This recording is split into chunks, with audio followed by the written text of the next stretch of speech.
The sound of shattering porcelain wasn't just loud, it sounded like a death sentence. In the gleaming marble lobby of KM Holdings, a pin drop could be heard a mile away.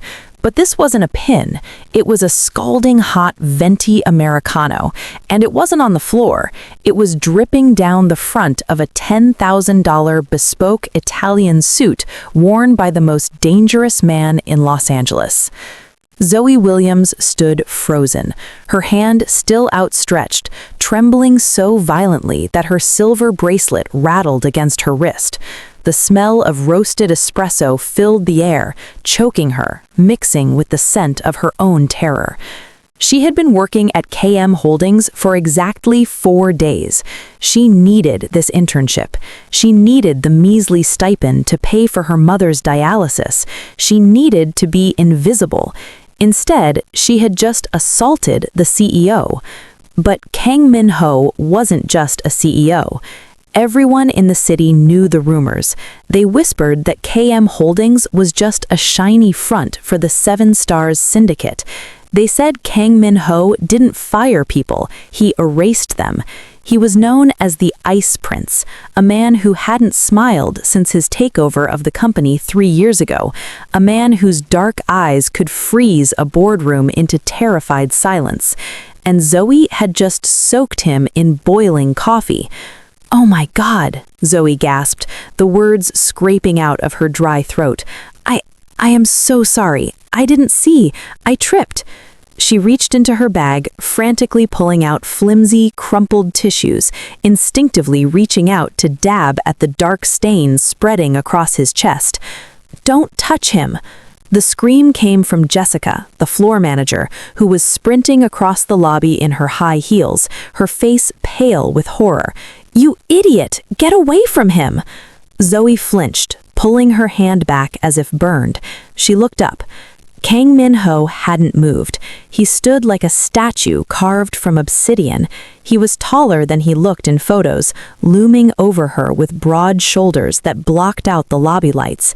His hair was slicked back, severe and perfect, framing a face that was devastatingly handsome but utterly terrifying. His jaw was clenched tight, a muscle feathering near his ear. Behind him, 2 massive bodyguards in black sunglasses stepped forward, their hands moving inside their jackets toward weapons that were definitely not company-issued staplers. "Sir, I am so sorry," Jessica panted, arriving breathless and grabbing Zoe's arm hard enough to bruise. "She's the new temp. She's clumsy and incompetent. I'll have security escort her out immediately. She'll never work in this city again." Jessica turned to Zoe, hissing, "Get on your knees and apologize before I call the police." Zoe felt the tears hot in her eyes.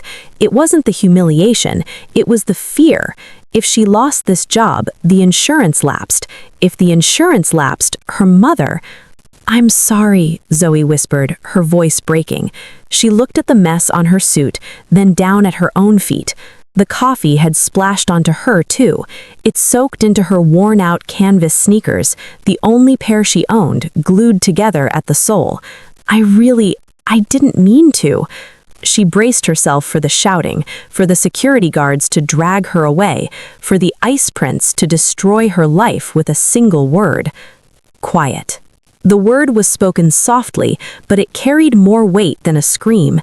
It sliced through the lobby noise like a razor blade. Kang Min-ho raised one hand. His bodyguards instantly froze and stepped back. Jessica's mouth snapped shut with an audible click. Min-ho's dark eyes, which had been staring straight ahead, slowly lowered. He looked at the stain on his chest, then he looked at Zoe. He didn't look at her face. He looked at her hand, still clutching the dirty tissues. He looked at her wrist, where a cheap, tarnished silver bracelet hung, and then his gaze dropped to her feet. He saw the coffee soaking into the white canvas of her cheap sneakers. He saw the fraying laces. He saw the way her ankles were shaking. The lobby held its breath. This is it, everyone thought. He's going to end her. Slowly, deliberately, Kang Min-ho unbuttoned his ruined suit jacket. He shrugged it off, letting the expensive fabric fall to the dirty, coffee-stained floor with a wet slap. Then he did the unthinkable. The Ice Prince, the man rumors said had broken a rival's fingers for interrupting a meeting, bent his knees. He lowered his tall, powerful frame until he was kneeling on the cold marble floor directly in front of the trembling intern. A collective gasp rippled through the room. A receptionist dropped her phone. Jessica looked like she was about to faint. "Sir," one of the bodyguards stepped forward nervously, "the floor is—" Min-ho ignored him.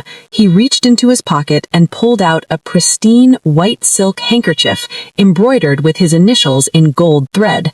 "Give me your foot," he said. His voice was deep, smooth, and shockingly gentle. Zoe stared down at him, her heart hammering against her ribs like a trapped bird. "What?" "Your shoe," Min-ho said, looking up. For the first time, Zoe saw his eyes clearly. They weren't cold, they were intense, burning with an emotion she couldn't place. It wasn't anger, it looked almost like pain or recognition. "The coffee is hot. It will burn your skin if it soaks through." Without waiting for permission, he reached out. His large, warm hand wrapped around her ankle. The contact sent a jolt of electricity straight up Zoe's leg that nearly made her buckle. He lifted her foot onto his knee, ruining his dress pants with the coffee residue on her sole, and began to dab at her canvas sneaker with the silk handkerchief. He wiped away the brown liquid with a care usually reserved for cleaning diamonds. He didn't seem to care that he was on his knees in front of 200 employees. He didn't seem to care that he was ruining a handkerchief worth more than Zoe's rent. "Sir, please, you don't have to," Zoe stammered, her face burning with heat. "It's just old sneakers. They don't matter." Min-ho stopped wiping. He gripped her ankle a little tighter, his thumb brushing against her skin. He looked up, locking eyes with her. "They matter because you are wearing them." The silence in the lobby was now deafening. He slowly lowered her foot and stood up.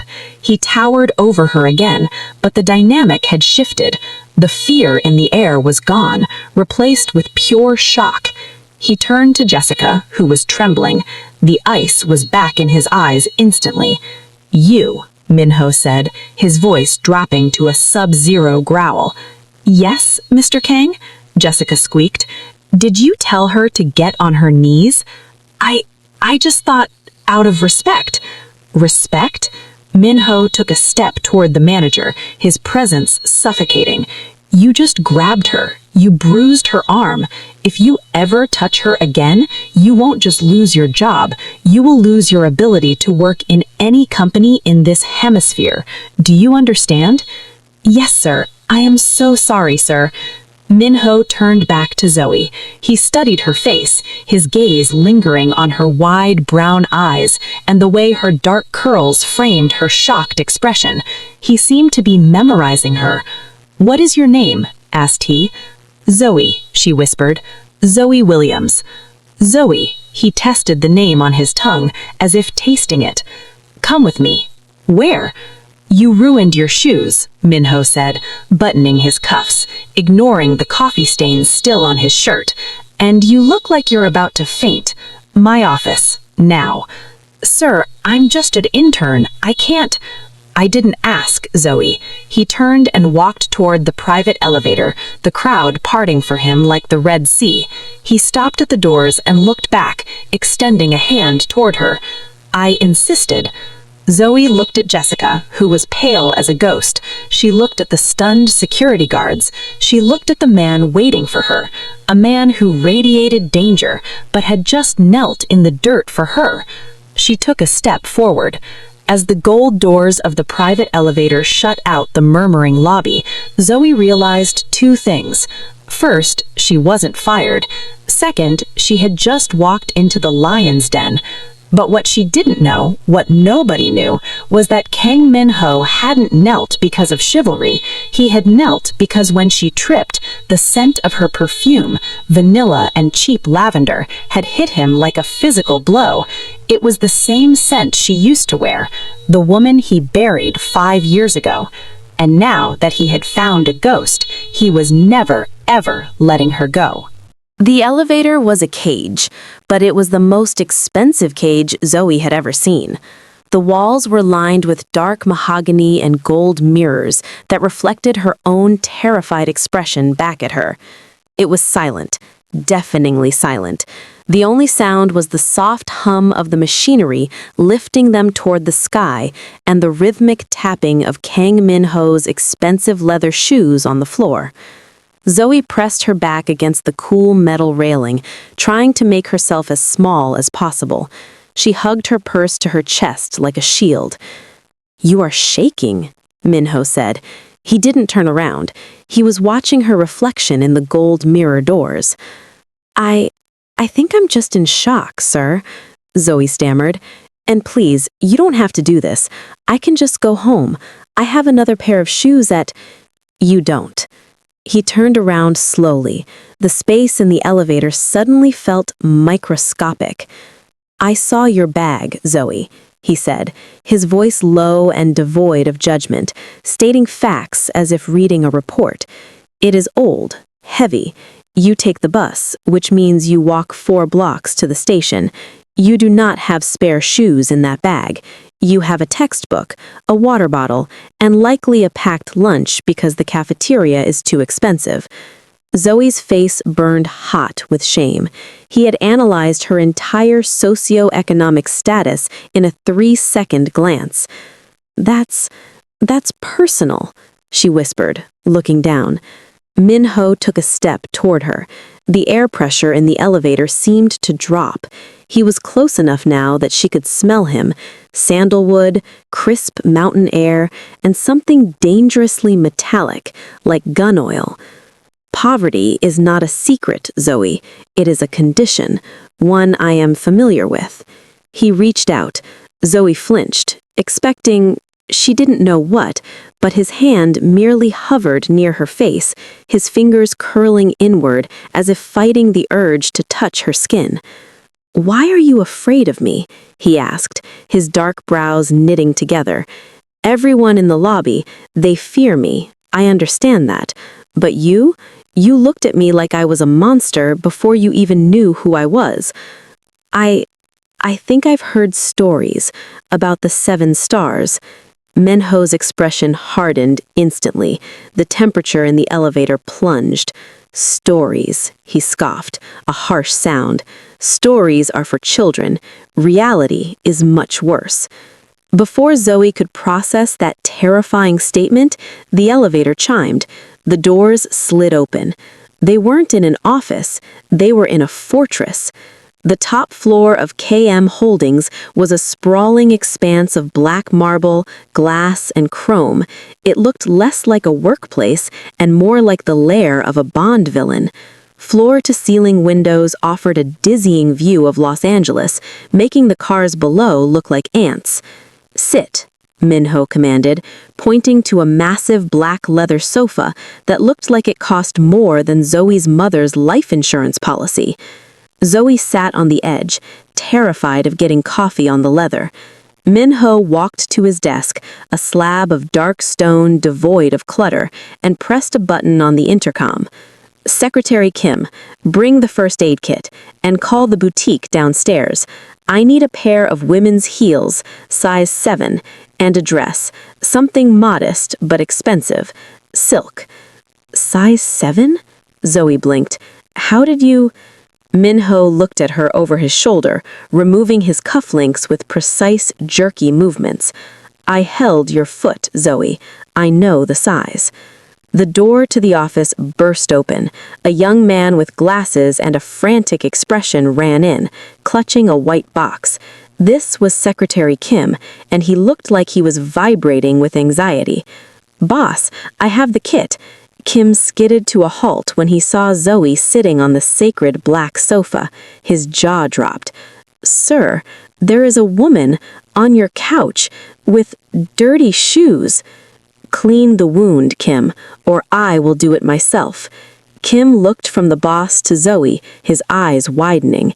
The idea of the ruthless Kang Min-ho playing nurse was evidently so terrifying that Kim practically dove toward Zoe. "Hello, excuse me, sorry," Kim babbled, kneeling and pulling out antiseptic wipes. "I am just going to check for burns." As Kim fussed over her ankle, which was thankfully just red and not blistered, Zoe watched Min-ho. He had walked to the window and was staring out at the city, his back to them. He had taken off his coffee-stained shirt, revealing a white undershirt that clung to a back defined by thick, powerful muscles. Zoe quickly looked away, her heart doing a traitorous little flip. He is a criminal, she reminded herself, a dangerous, violent criminal. "It is just a mild scald," Secretary Kim announced, applying a cooling gel. "No blisters. You are lucky, Miss Zoe." "Miss Zoe." Kim lowered his voice to a whisper. "You are very lucky. The last person who spilled a drink near him, he is currently eating through a straw." Zoe's blood ran cold. She looked at Min-ho's broad back again. "Kim," Min-ho said, without turning around, "stop terrifying her. That man stole $3 million. The drink was incidental." Kim squeaked and stood up. "Yes, boss. Sorry, boss." The elevator chimed again. A breathless woman from the high-end boutique in the lobby ran in, carrying 3 garment bags and several shoeboxes. "Mr. Kang, we brought everything you asked for." Min-ho turned around. He walked to the collection, ignoring the saleswoman entirely, and picked up a pair of black pumps. The soles were a glossy, vibrant red, Christian Louboutin. He walked to Zoe, knelt on one knee again, ignoring Secretary Kim's gasp, and held out the shoe. "Try it." "Sir, I can't," Zoe said, tucking her feet under the sofa. These cost $600. I can't accept this." Min-ho looked up at her. The intensity in his eyes pinned her to the spot. "You ruined your shoes because of my negligence. I should have moved faster." You should have moved faster to avoid my clumsiness?" Zoe looked at him, baffled. "That doesn't make sense." "It doesn't have to make sense. Put them on." It wasn't a request, it was a command wrapped in velvet. Zoe slowly reached out, her dark fingers brushing against his pale hand as she took the shoe. The contrast of their skin tones seemed to mesmerize him for a second.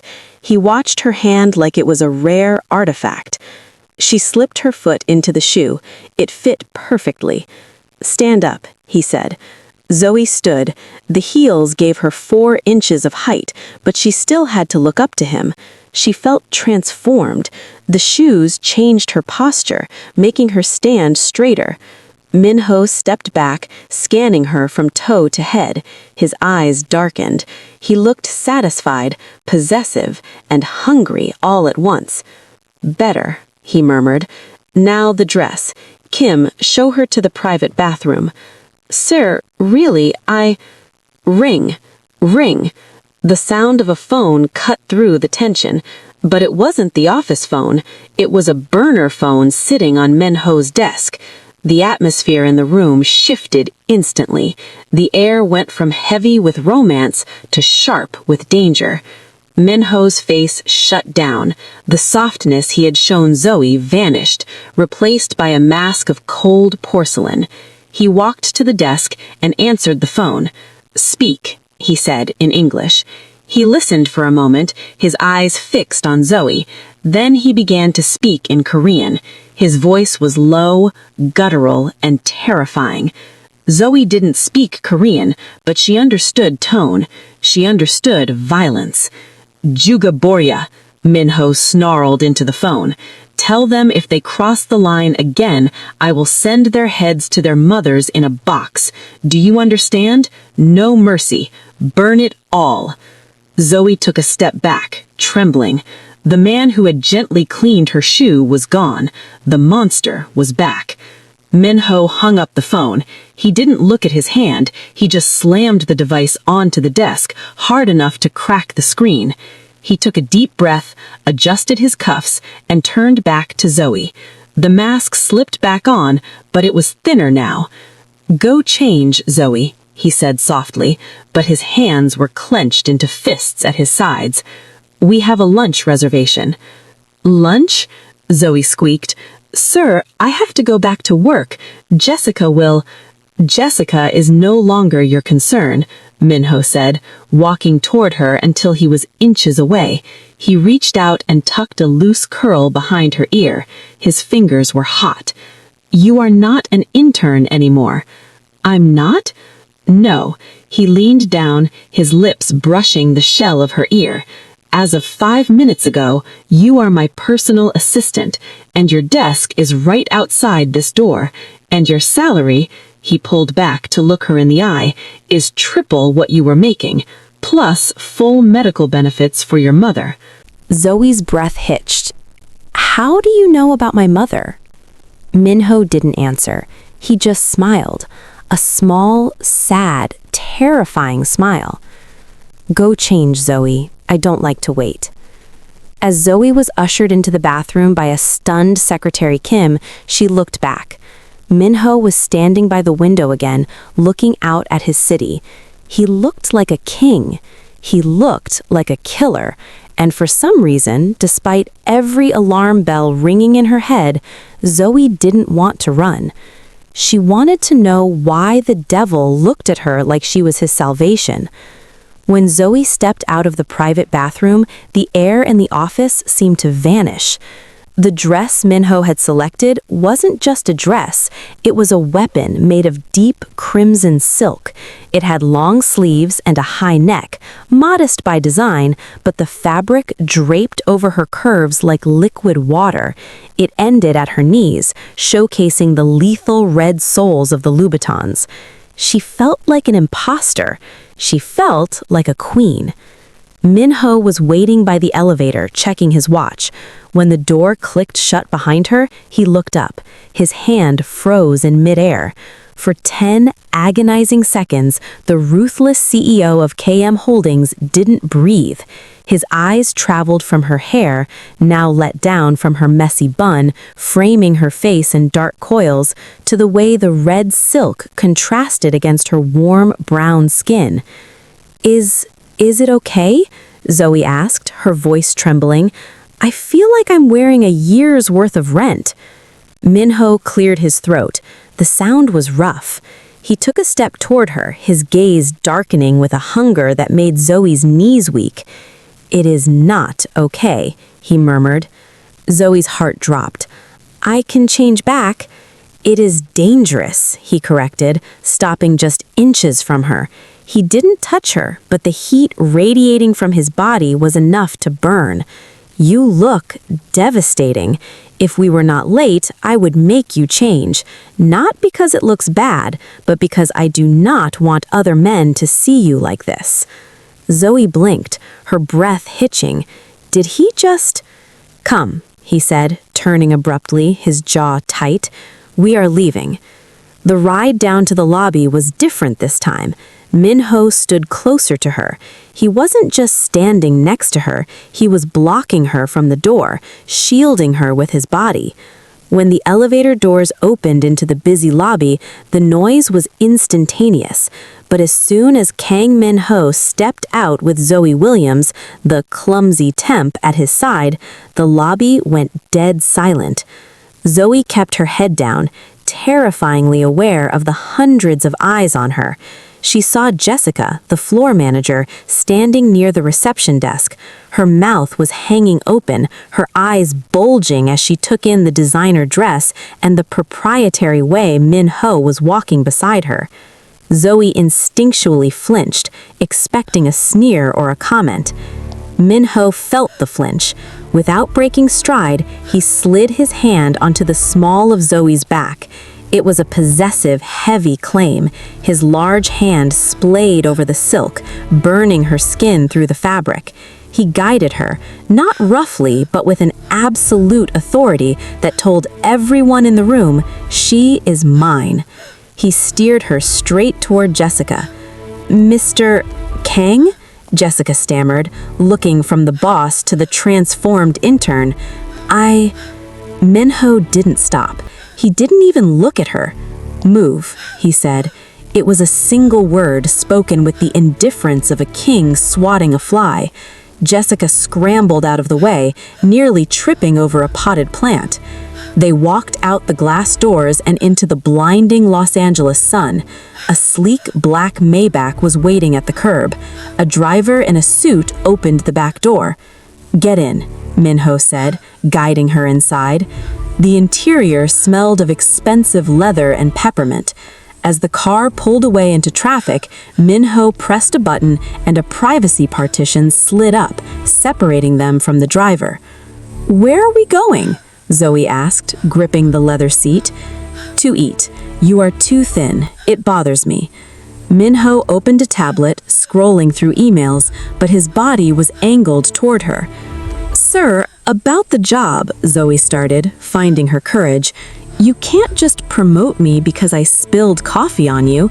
I don't know how to be a personal assistant. I don't know your schedule. I don't speak Korean. And you know about my mom. That's illegal. You background checked me without my consent." Min-ho stopped scrolling. He placed the tablet down and turned to her. The intensity in his eyes was suffocating. "Zoe, in my world, consent is a luxury. Information is survival." He leaned forward. "Your mother has stage 4 kidney disease. She is on the transplant list, but she is at the bottom of the list because she has no insurance. Your rent is 3 months overdue. You skip meals to buy her medication." Zoe felt tears prick her eyes. It was humiliating to have her life laid bare like a spreadsheet. "You have no right," he interrupted softly. "I have every right, because now you belong to KM Holdings, which means you belong to me, and I take care of what is mine." He reached into his jacket pocket and pulled out a sleek black card. He placed it on her lap. "The transplant list has been adjusted. She is now priority 1. The surgery is scheduled for next Tuesday at Cedars-Sinai, the best surgeon in the state." Zoe stared at the card. The world spun. "What? No, that's hundreds of thousands of dollars. I can't repay that." "I didn't ask for repayment," Min-ho said, looking out the window, his jaw clenching again. "I asked for your time. You will be by my side every day from 8 a.m. until I say you can leave. You will answer my calls, you will organize my life, and in exchange, your mother lives." He looked back at her. "Is that a fair trade?" Zoe couldn't speak. She just nodded, a tear escaping and sliding down her cheek. She reached out to wipe it, but Min-ho was faster.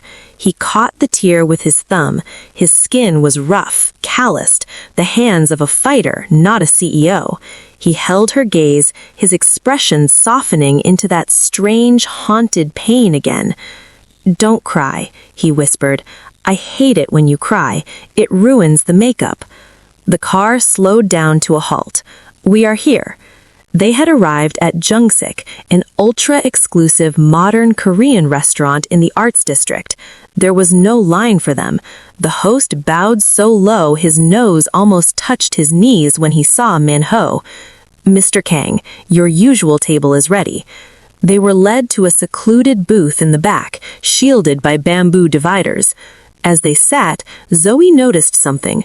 Min-ho didn't sit with his back against the wall. He sat facing the entrance. His eyes scanned the room constantly. Left, right, exit, kitchen. He was hunting, or he was expecting to be hunted. "Order whatever you want," Min-ho said, sliding a menu toward her. "I've never had Korean food like this. Usually just cup noodles." Min-ho's face darkened. "That ends today." As they waited for their food, the atmosphere shifted. A group of 4 men walked into the restaurant. They were loud. They wore flashy suits that looked cheap compared to Min-ho's. Zoe noticed Min-ho's hand slowly move under the table. He wasn't reaching for her leg. He was reaching for something strapped to his ankle. One of the men, a guy with a scar across his eyebrow and a toothpick in his mouth, spotted them. He stopped. A smirk spread across his face. "Well, well," the man said in English, his voice dripping with oil. "If it isn't the crown prince of the South, eating with the commoners?" Min-ho didn't look up from his tea. "Walk away, Viper, before you lose the other eyebrow." Zoe froze. "Viper?" The man laughed, stepping closer to their table. He ignored Min-ho and looked straight at Zoe. His eyes raked over her red dress, lingering on her chest. "And who is this?" Viper sneered. "I didn't know you liked chocolate, Kang. I thought you only liked dead things." The air in the restaurant turned into a vacuum. Min-ho didn't shout. He didn't flip the table. He moved with a speed that blurred the air. One second he was sitting, the next he was standing, and a silver steak knife from the table was buried an inch deep into the wooden table, right between Viper's spread fingers. Thud. Viper jumped back, yelping. The knife vibrated with the force of the blow. If his hand had been an inch to the left, he would have lost a finger.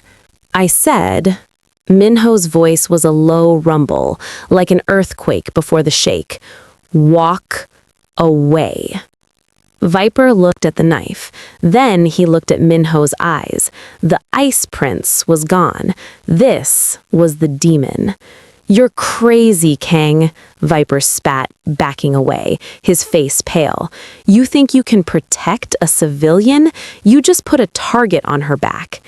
"If you look at her again," Min-ho said, his voice calm and deadly, "I will not miss the finger next time. I will take the eyes." Viper signaled his men, and they retreated, hurrying out of the restaurant. Min-ho stood there for a moment, his chest heaving slightly. He took a deep breath, composed himself, and pulled the knife out of the wood. He placed it gently on a napkin. He turned to Zoe. She was shaking again. "Zoe," he said, sitting down as if nothing had happened. "Drink your tea. It's getting cold." "You," Zoe whispered, staring at the hole in the table. "You almost stabbed him." "I missed on purpose," Min-ho said, pouring her a fresh cup. "Precision is key." "Who was that? What did he mean? He said I have a target on my back. Sir, what have you got me into?" Min-ho reached across the table. This time, he took her hand. His grip was tight, bordering on painful. "He is a rival, a nuisance, and he is wrong." Min-ho looked deep into her eyes, the obsession swirling in his dark irises like a storm. "You do not have a target on your back, Zoe. You have a shield. Me." "But why?" Zoe pleaded. "Why me? I'm just a nobody who spilled coffee. Why are you doing all this?" Min-ho looked at her, really looked at her. He looked at the curve of her jaw, the shape of her eyes, the way she bit her lip when she was scared. "Because," he whispered, so low she almost missed it, "when you spilled that coffee, for a split second, you looked exactly like the only woman I ever loved, and I failed to protect her. I will not fail you." Zoe's breath caught. The dead wife. She is dead?" "Yes." Min-ho released her hand and picked up his chopsticks. The wall was back up. The vulnerability was gone. "Eat your galbi, Zoe. We have a meeting at 2 p.m., and you need your strength." Zoe picked up her fork, her hand trembling. She looked at the man across from her, a man who saved her mother, bought her shoes, and almost stabbed a gangster for looking at her. She realized then that the coffee spill hadn't been an accident. It had been a catalyst. She had woken up a sleeping dragon, and now she was living in his lair. As she took a bite of the food, she noticed Viper stood outside the window across the street, watching them on a phone. The war had begun. The rest of the day was a blur of terror and paperwork. Zoe expected Min-ho to treat her like a trophy, something pretty to sit in the corner and look silent. She was wrong. "My schedule is a disaster," Min-ho said, the moment they returned to the top floor. He threw his jacket onto the couch and rolled up his sleeves, revealing forearms that were thick with veins and ink. A tattoo of a dragon coiled around his left wrist, its tail disappearing under his watch. "Secretary Kim is loyal, but he is disorganized. Fix it." "Fix everything?" Zoe asked, looking at the chaotic digital calendar projected on the wall. "Everything. Cancel the meeting with the Japanese delegation, they are stalling, move the construction site visit to Thursday, and find out why the shipment in Port 4 is delayed. You have 3 hours. Zoe didn't argue. She kicked off the $600 heels, sat cross-legged on the floor with the tablet, and went to work. She wasn't just a clumsy intern, she was a survivalist. You don't manage a household with a sick mother and zero income without learning how to negotiate, organize, and prioritize. For 3 hours, the office was silent, except for the tapping of screens and Min-ho's occasional phone calls in rapid-fire Korean. At 6 p.m., Min-ho stopped typing. He looked up. "Status? Done," Zoe said, standing up and smoothing down the red silk dress. "I rescheduled Japan. I told the construction foreman if he's late again, you'll audit his personal finances. He confirmed Thursday immediately. And the shipment in Port 4 isn't delayed. It was mislabeled as textiles instead of electronics. I fixed the manifest." Min-ho blinked. He leaned back in his chair, the leather creaking. For the first time since he met him, he didn't look scary. He looked impressed. "You found the manifest error?" Zoe shrugged. "I used to work inventory at a warehouse before this. I know the codes." Min-ho stared at her. The silence stretched, but it wasn't cold anymore. It was heavy with something else. Respect. "You are full of surprises, Zoe Williams," he murmured. He walked toward a hidden panel in the wall. He pressed a button, and the wall slid open to reveal a fully stocked bar. "Drink?" "I don't drink," Zoe said. "I have to take the bus home." "You are not taking the bus." Min-ho poured himself an amber liquid. He walked to the floor-to-ceiling window. The sun had set, and Los Angeles was a grid of glittering lights below them. "Come here." Zoe walked to the window, standing a safe distance beside him. The view was breathtaking. "It's beautiful," she whispered. "It's a chessboard," Min-ho corrected. He took a sip of his drink, "and everyone down there is a pawn, except us." He turned to look at her, the city lights reflected in his dark eyes. "Zoe, at the restaurant, you asked if you were a replacement." Zoe's breath hitched. She hadn't expected him to bring it up. I know I look like her. You said so." "You do," Min-ho admitted. He reached out, his hand hovering near her face again. This time, he didn't pull back. His thumb brushed her cheekbone. His skin was hot. "You leaned into the touch involuntarily. Who was she?" "Her name was Hana. She was the only thing in my life that was pure. And because of me, because of this life," he gestured vaguely at the city, "she was taken." "Taken?" "A car bomb. Meant for me. She started the car." "Oh my God!" Zoe gasped. She instinctively reached out and covered his hand on her cheek with her own. "Min-ho, I'm so sorry." It was the first time she had used his first name. Min-ho froze. He looked at their hands, her dark fingers interlaced with his pale, tattooed ones. The contrast seemed to mesmerize him. You are not her, he said suddenly, pulling his hand away as if burned. He turned his back to her. Hana was soft. She would have fainted if I threw a knife. You stared at it. I was terrified, Zoe argued. But you didn't run, Min-ho countered. He turned back, his eyes blazing. You are not a ghost, Zoe. You are flesh and blood, and that is dangerous, because ghosts cannot be hurt. You can. Is that why you're keeping me here? Zoe asked, stepping closer. Because you want to save me from making up for not saving her? Min-ho looked at her. The air between them crackled with tension. He took a step forward, towering over her. He looked at her lips, then her eyes.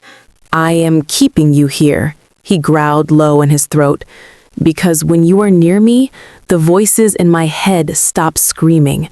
For the first time in 5 years, it is quiet. Zoe's heart hammered against her ribs. He was inches away. She could smell the whiskey and the danger. She knew she should run. She knew this man was bad news. But the look in his eyes, like a starving man looking at a feast, kept her rooted to the spot. Sir, Secretary Kim's voice crackled over the intercom, shattering the moment. Dinner is here, and there is a package for Miss Zoe. Min-ho stepped back instantly, the mask slamming back into place. Send it in. The door opened. Secretary Kim wheeled in a cart with covered silver platters. On the bottom shelf sat a small, wrapped box. A package? Zoe frowned. Nobody knows I'm here. Min-ho's eyes narrowed. He moved faster than Zoe could blink. He intercepted the box before Zoe could touch it. Who delivered this? Min-ho barked at Kim. A courier, sir, just now. Min-ho placed the box on the desk. He pulled a small knife from his pocket, not the steak knife, but a tactical blade, and carefully slit the tape. He opened the lid. Zoe saw his shoulders stiffen. He slammed the lid shut immediately.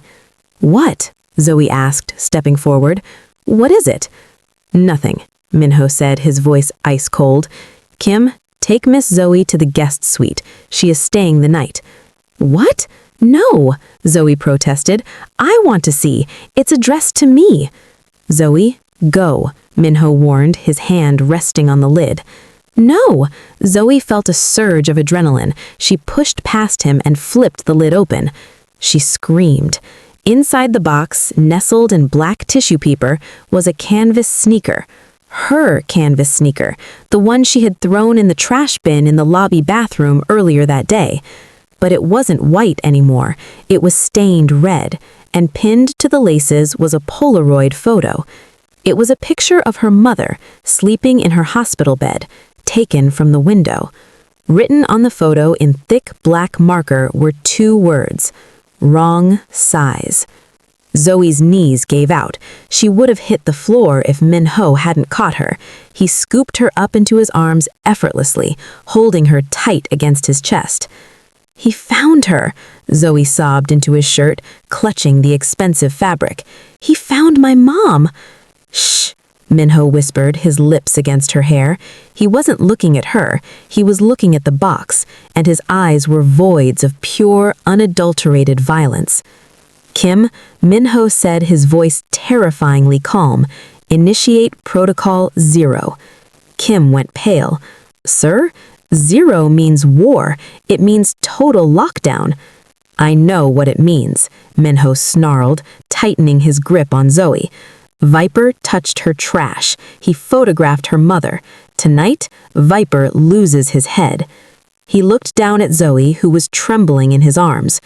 I told you I would be your shield, he vowed, carrying her toward the private elevator to the penthouse. Tonight, you sleep in my bed, behind my walls, and tomorrow I burn this city down until I find him. As the elevator doors closed, Zoe clung to the neck of the Korean Mafia boss, realizing with terrifying clarity that there was no going back. She was his now, and the war had just begun. The elevator opened directly into the penthouse, revealing a space that was less a home and more a fortress of solitude. It was stark, beautiful, and utterly cold. Floors of polished concrete, walls of glass, and furniture that looked like modern art sculptures rather than places to rest. It smelled of ozone and loneliness.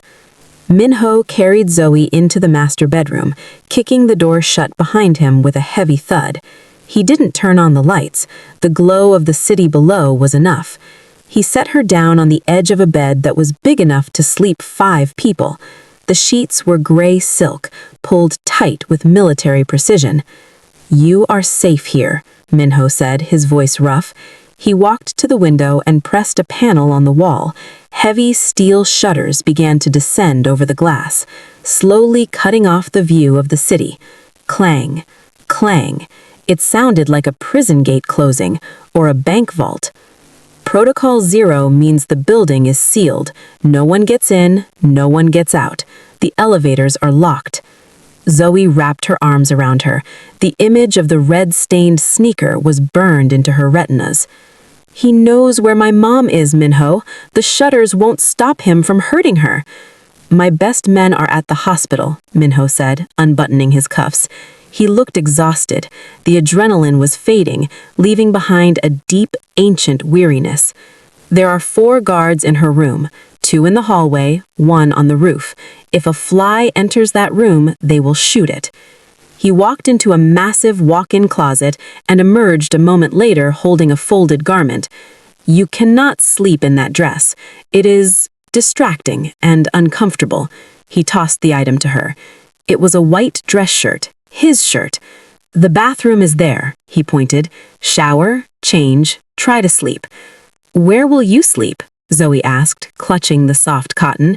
Min-ho gestured to a leather armchair in the corner of the room, facing the door. A handgun sat on the side table next to it. "I do not sleep when there is a threat," he simply said. "I wait." Zoe showered, scrubbing the metaphorical grime of the day off her skin. When she put on his shirt, it engulfed her. The sleeves hung past her hands, the hem hit her mid-thigh. It smelled of him, sandalwood and that sharp, clean, metallic scent. Wrapping herself in it felt like being hugged by him. When she stepped back into the bedroom, the room was pitch black, save for a single amber light on the security panel. Min-ho was sitting in the chair, a glass of whiskey in one hand, the gun near the other. He stared at the closed steel shutters.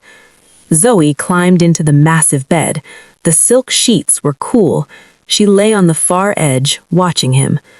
"Min-ho?" Zoe whispered into the dark. "Sleep, Zoe." "Tell me about her, Hana." The silence stretched so long she thought he wouldn't answer. "She liked strawberries," Min-ho said, his voice sounding like it was coming from a great distance. "She hated violence. She didn't know what I really did until the end. She thought I was in shipping." "She would be proud of you," Zoe said softly, "for protecting my mom, for cleaning my shoe." Min-ho let out a harsh, dry laugh. "No, she would be horrified. She would see the monster I have become." He took a long swallow of whiskey. "You should be horrified too." "I'm not," Zoe said, and she realized with a jolt that it was true. "I'm not scared of you anymore. I'm scared for you." Min-ho didn't reply. He just turned his head away. Eventually, exhaustion won. Zoe's eyes drifted shut. She woke up to the sound of whimpering. It was a low, pained sound, like a wounded animal. Zoe sat up, disoriented. The room was still dark. "No, no." It was Min-ho. He was no longer in the chair. He had slumped forward, his head resting on his hands, his body twitching. He was asleep, but he was trapped in a nightmare. "Hana, run! Don't start the car! No!" He shouted the last word, thrashing in the chair, knocking the whiskey glass to the floor. Crash! Zoe didn't think. She scrambled out of bed and ran to Min-ho. "Min-ho! Min-ho, wake up!" She reached out and grabbed his shoulders. His muscles were rock hard, coiled tight with tension. He was sweating, his shirt clinging to his chest. "It's a dream! It's just a dream!" Min-ho gasped, his eyes flying open, but he didn't see Zoe. He saw the past.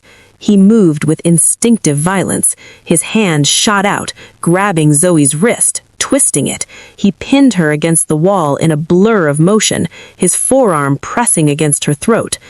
"Don't touch her," he snarled, his eyes wild and unseeing. "Min-ho," Zoe choked out, looking into his terrified, furious eyes. "It's me. It's Zoe. You're hurting me." The sound of her voice pierced the fog. Min-ho blinked. The madness receded, replaced by horror. He looked at his hand on her throat. He looked at her terrified face. He released her instantly, stumbling back as if she were radioactive. He hit the wall on the opposite side of the room, sliding down it until he was sitting on the floor, his head in his hands. "I almost..." His voice broke. "I almost killed you." Zoe rubbed her throat. It would bruise, but she didn't leave. She walked across the room and knelt in front of him. The ice prince was shaking. The monster was crying. "You didn't," she whispered. "You stopped." "I am poison," Min-ho rasped, refusing to look at her. "Everything I touch breaks. Go away, Zoe. Take the money for your mother and run, before I destroy you too." Zoe reached out. She took his face in her hands. His skin was damp with cold sweat. She forced him to look at her. "I'm not running," she said fiercely, "and I'm not Hana. I'm not a ghost. I'm right here." She leaned in and pressed her forehead against his.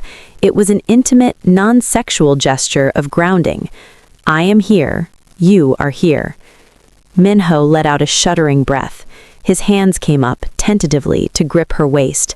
He held on to her like she was the only solid thing in a dissolving world. "Stay," he whispered, the word sounding like a prayer. "I'm staying." He didn't let go. He pulled her closer, burying his face in the crook of her neck, inhaling the scent of her skin mixed with his soap. They fell asleep like that, on the floor, tangled together, the mafia boss curled around the intern, protected by steel shutters and shared secrets. The next morning, the sun didn't wake them. The steel shutters were still down. It was the smell of coffee. Zoe blinked her eyes open. She was back in the bed. Someone had lifted her off the floor and tucked her in. She sat up, clutching the oversized shirt. The door to the bedroom was open. Min-ho walked in. He was showered, shaved, and dressed in a fresh black suit. He looked perfect again. The broken man from the night before was gone, almost. He held a tray with toast, fruit, and coffee. "Eat," he said, setting it on the bedside table. "We leave in 20 minutes. "How are you?" Zoe asked, searching his face for cracks. "Efficient," Min-ho replied, avoiding her eyes. He picked up a remote control and pointed it at the wall. The large TV screen flickered to life. It was a news channel. The headline banner was bright red. "Breaking news, explosion at downtown warehouse." The reporter was standing in front of a smoking ruin. Firefighters are still battling the blaze at what appears to be a textile warehouse in the industrial district. Police report no survivors inside the building, which was believed to be a front for a local gang known as the Vipers. Zoe's blood ran cold. She looked at Min-ho. He was watching the screen with a face devoid of emotion. He took a sip of his coffee. "You," Zoe whispered, "you burned it down." Min-ho turned to her. His eyes were dark, dangerous, and absolutely unapologetic. "He told you," he said, calmly. "No mercy. He took a photo of your mother. I took his life." He checked his watch. "Get dressed, Zoe. We are going to the hospital. Your mother is awake, and she wants to meet her generous benefactor." Zoe stared at him. She should be terrified. She was sitting in bed with a mass murderer. But as she looked at him, the man who had nightmares about failing to save people, the man who had burned down a building to protect her mother, she realized the terrifying truth. She wasn't afraid of him. She was falling for him, and that was the most dangerous thing of all. Cedars-Sinai Hospital was a fortress of white walls and antiseptic smells, but the fourth floor felt like a presidential bunker. When Zoe and Min-ho stepped off the elevator, two men in black suits nodded at Min-ho. They were stationed outside room 402 like gargoyles. "This is too much," Zoe whispered, adjusting the sleeves of the fresh blouse Min-ho had had delivered that morning. "My mom is going to freak out. She thinks I work for a logistics company, not the Secret Service." "She thinks you work for KM Holdings," Min-ho corrected, his hand hovering protectively at the small of her back. "Which is true, and KM Holdings takes security very seriously." He pushed the door open. Zoe's mother Clara looked small in the hospital bed, hooked up to dialysis machines, but her eyes were bright, and her smile was the same warm beam of light that had kept Zoe going for years. "Baby," Clara wheezed, reaching out a hand. "Mom!" Zoe rushed to the bedside, hugging her carefully. "How are you feeling?" "The doctors said—" "The doctors treat me like the Queen of England," Clara laughed, patting Zoe's cheek. "Private room, fancy jello, and they said the transplant is Tuesday." "Zoe, how?" Zoe's eyes drifted past Zoe to the tall, imposing figure standing in the doorway. Min-ho looked out of place in the cheerful room, like a panther in a petting zoo. He was holding a bouquet of orchids, rare, expensive, and intimidatingly beautiful. "You must be Mr. Kang," Clara said, her eyes narrowing slightly. Mothers always know. She saw the suit, she saw the way he stood, she saw the danger. Min-ho walked forward. To Zoe's shock, he bowed, a deep, respectful Korean bow that lasted a full 3 seconds. "It is an honor to meet you, Mrs. Williams. Your daughter is exceptional. The company values her highly." "Exceptional enough to pay for a new kidney?" Clara asked, her gaze sharp. "She saved the company a great deal of money yesterday," Min-ho lied smoothly, not breaking eye contact. "It is a performance bonus." Clara studied him.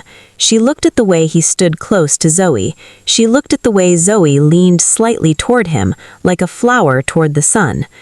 "You have kind eyes, Mr. Kang," Clara said, finally, relaxing. "Sad, but kind. Thank you for saving my life." "Zoe is the one who saves people," Min-ho murmured, looking at Zoe. "I just sign the checks." The moment was perfect, domestic, peaceful. Then Min-ho's phone buzzed. He checked it, and the temperature in the room dropped 10 degrees. "I need to take this," he said, stepping out into the hall. Zoe kissed her mother. "I'll be right back, Mom." She followed him out. Min-ho was standing by the window at the end of the corridor, talking to Secretary Kim in rapid, angry Korean. He hung up as Zoe approached. "What's wrong?" "The board," Min-ho said, jaw tight. "The Seven Stars Council. They are unhappy about the warehouse fire. They say I am bringing too much heat. They say—" They paused. "They say what?" "They say I am acting irrationally, over a woman." He turned to face her. "They want to hand you over, to prove that I am not compromised." Zoe felt the blood drain from her face. "Hand me over? To who?" "To no one," Min-ho snarled, stepping into her space, his intensity blazing. "You are not a liability." He grabbed her shoulders. "You are the only thing that makes me want to wake up in the morning. Do you understand? I burned down a warehouse for you. I will burn down the board if I have to." "But you can't fight everyone," Zoe whispered. "You're just one man." "I am not just a man," Min-ho said, leaning down until their foreheads touched. "I am the king, and a king needs a queen." He reached into his pocket and pulled out a small velvet box, not a ring box, something flatter. He opened it. Inside was a silver lapel-pin shaped like a dragon, the crest of the 7 stars. "This pin," he said, his voice solemn, "grants you immunity. It marks you as under my direct protection. If you wear this, you are part of the family. You are part of the war. He looked her in the eyes, offering her an escape. Or, he whispered, I can give you a plane ticket, new identity. You and your mother go to Switzerland.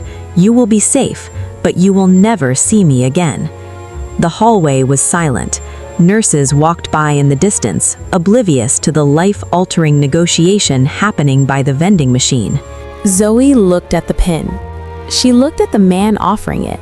She thought about her life before him, the fear of poverty, the invisibility, the struggle. Then she thought about the last 24 hours. The terror, yes, but also the protection, the respect, the way he cleaned her shoe, the way he held her during his nightmare. She realized she didn't want to be safe in Switzerland. She wanted to be dangerous with him. Zoe reached out. She didn't take the pin. She took the lapel of his jacket and pulled him down. She kissed him. It wasn't a tentative kiss. It was a claim. It tasted like coffee and danger and absolute certainty. Min-ho froze for a split second, then he groaned low in his throat and kissed her back. His arms wrapped around her waist, lifting her slightly off the floor, crushing her against his chest.